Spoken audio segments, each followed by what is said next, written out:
On va revoir les phases essentielles de cette rencontre avec d'abord cette première passe d'Henri Nélène qui trouvait Luca Rossi aux 30 mètres et d'une passe tranchante. Il parvenait à alerter Nicolas Mortelmans qui à la 15e d'une belle déviation ouvrait le score et donnait avantage au Berscott.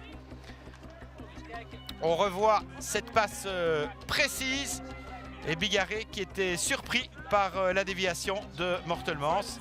De l'autre côté, c'était Fakou Caglioni qui allait se créer une belle occasion avec ce slalom entre 4-5 joueurs et finalement arrêté à la dernière minute à l'entrée du cercle alors qu'il réclamait un PC là-dessus. PC que les Auréens allaient avoir mais qui n'allait rien donner.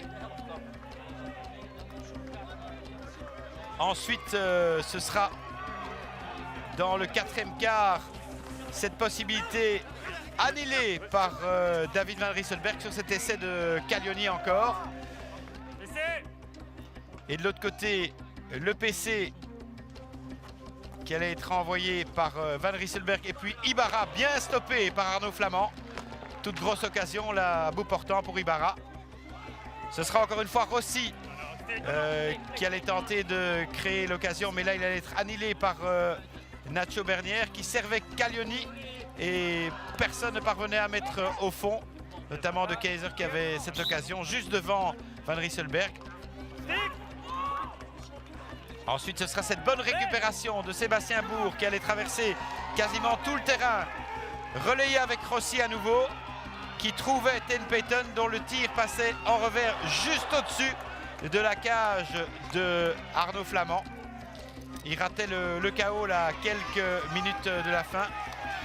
Et puis finalement c'est Harrison Peters avec Michel Van Rieselbergh qui donnait pour Ten Payton et qui trompait à contre-pied le gardien de Loré, Arnaud Flamand.